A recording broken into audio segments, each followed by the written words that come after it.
What experiences have helped you prepare for the level of professionalism and leadership required of school board members? Well, definitely, in my career, I've had a lot of leadership opportunities at the different organizations I've worked with. And I think the level of professionalism that we talk about, whether it's in my program management role, at work, or whether it's in the community with some of the different volunteer roles I've had. So certainly, some of the values I use, I respect everyone for their input. I listen carefully. I ask questions when I don't understand something for clarification or for knowledge, right? And I think, especially with the school board, it's going to be important. I'm a representative of the community, so having that ability to really listen and meet with and be open to input from many different people in the community is going to be really critical. And so as a program manager at work, certainly all of those skills, whether it's preparing for a big presentation or setting up for a kickoff for a new project or drilling into the requirements of what a technology project is going to take, it's working with all different types of people at all different levels. And so I've really taken a lot of time in my leadership learning to be able to do that. Okay. What do you consider major challenges and priorities for the district, and how will you address? Well, I think probably the challenge to ensure that we're preparing our students for the future, that we make sure that student achievement continues at the fantastic, high scores that we've seen in the past, but it's really building that achievement in light of future learning opportunities. I always laugh, whether I'm talking to kids or to people at work, I never imagined as a high school senior that I would be a program manager for a healthcare, for a technology company, right? So it's not that you're just preparing for a job, it's that you're preparing for your life and the success of your career throughout your life. And that can be evolving. And so our learning opportunities for our kids need to evolve as well. Okay. What do you believe should be a primary focus of the school board and why? Well, I think certainly the accountabilities around, there's been a strategic plan that's been created, and making sure that the folks that are accountable to meet the goals lined out in that strategic plan, that we're following and tracking and supporting them in the success of that. It's also preparing that next 5-year strategic plan as well. So I think that's very important as a part of the school board. I think there's budget responsibilities and accountabilities to ask the right questions to make sure we're spending our dollars as efficiently as we possibly can. And I think certainly employing the superintendent and making sure that he's working to everything that we've hired him to do as well. Okay. How does our district maintain and continue to improve its services and reputation?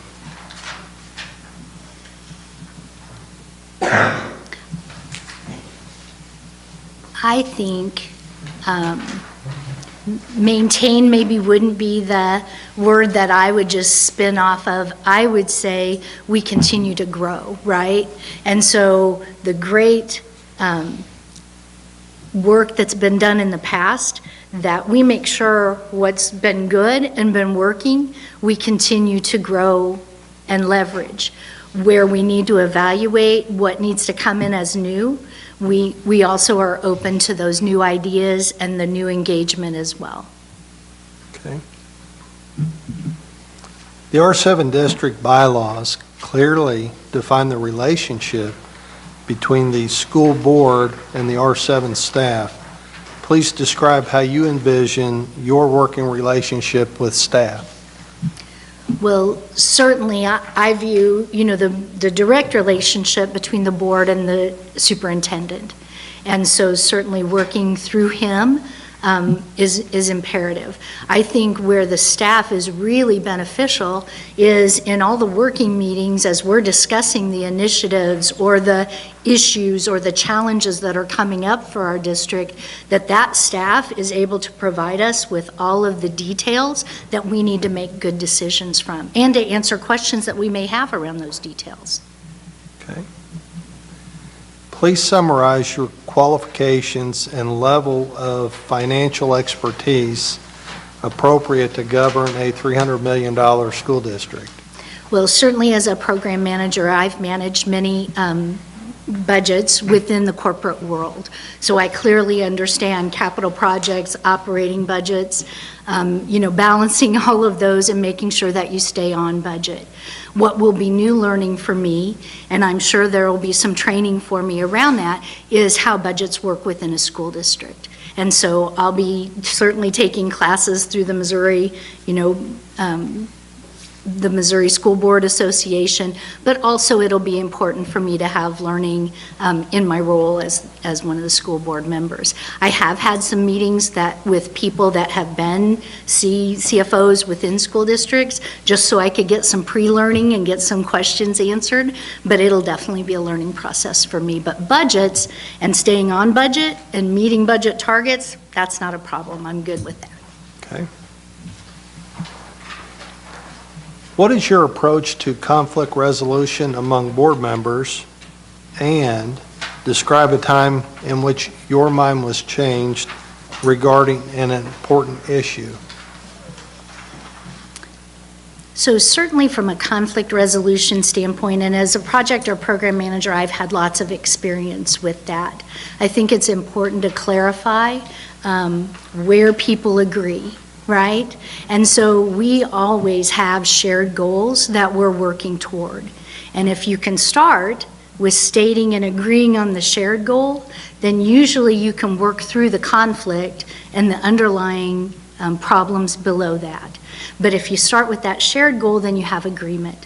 And you may have different ideas on how to achieve that shared goal. So it's working through the pros and the cons of those different ideas on how to get to the end result.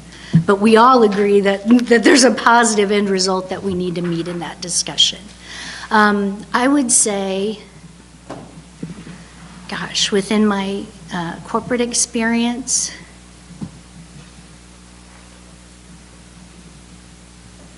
probably some of the newer projects. So I'm newer to the healthcare arena. And so I would say certainly where I might have an understanding of how we'd approach something from a project management or program management standpoint, learning a new corporate line or product line certainly has changed my mind in some of those meetings. I can tell you from my experience, working at different volunteer roles in the schools, as a PTSA president, I had my mind changed all the time. But that's the benefit of having different people on the board with different ideas and different ideas on how we achieve those goals.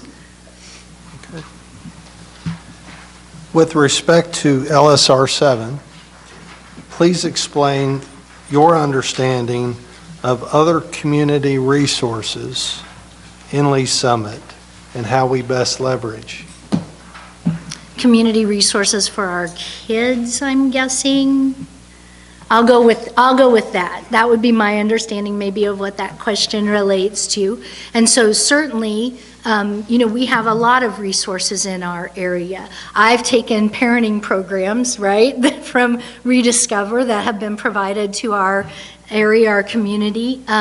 Certainly there are lots of opportunities from the PTA organizations and the learning and the legislative information that comes out of there that I've shared with other parents and I've garnered as well. There's the Prodeo organization, and while I don't know a lot about them, I've just recently been reading more because I'm kind of excited about the work that they're doing to support our kids here in Lee Summit. I think, it's unique in Lee Summit, the organizations that we do have in place. You know, I always feel like you provide that safety net to kids. It's not just what they do during the school day, but you also think about how we support them after the school day as well. And I think in Lee Summit, we're uniquely positioned with several different organizations to help with that. Okay. Define equity as it applies to our school district. So certainly, in a public school system, I feel that we're all tasked with ensuring every student has educational opportunities to help them live their very best lives and to be successful in that future life. And I think, to me, that's what equity means, that every student gets those opportunities. In your opinion, what inequities, if any, exist within our school district? Well, I sat in on the work sessions discussing the inequities that have been identified along race, as well as certainly evaluation I think needs to continue to be done around mental health issues and maybe some of the learning disability issues. I think we need to make sure that we're not only building programs that take the very top students past what they think they can do, but making sure that all the students are included in that same objective to make sure that they can not only achieve their goals, but dream bigger around those goals. How would you address those inequities? Well, I think, you know, that for just Kathy Campbell to solve wouldn't be possible, right? What I will be looking for is the community, as well as the administrators that you were talking about, that staff, to really drive into what are some options that we can look at, what are the pros and the cons of those options, what are the costs related to some of those options, and what are the recommendations. And then once I have all that information, then to discuss with the other board members what we think as a district will take those students the furthest. Okay.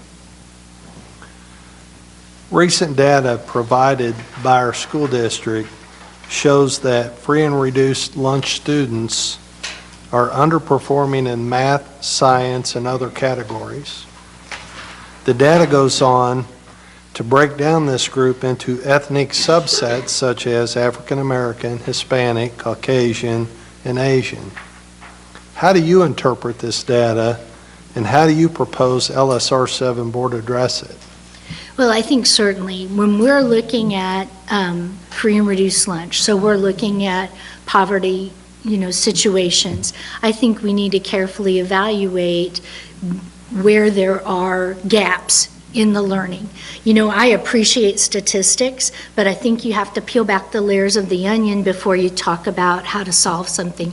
You know, in IT, we call it root cause analysis. So we have to really understand what's driving some of those gaps and how we best address those gaps. And until you do that root cause analysis, you can't just Band-Aid fix things like that. You know, are the learning opportunities evaluated to address any learning disabilities that they may have? Are they, you know, is it just that they need additional help, or do they need different types of help? I think those are all really good questions that I don't have answers to today, but I think before we can make decisions, we have to kind of dig a little bit deeper to understand that better.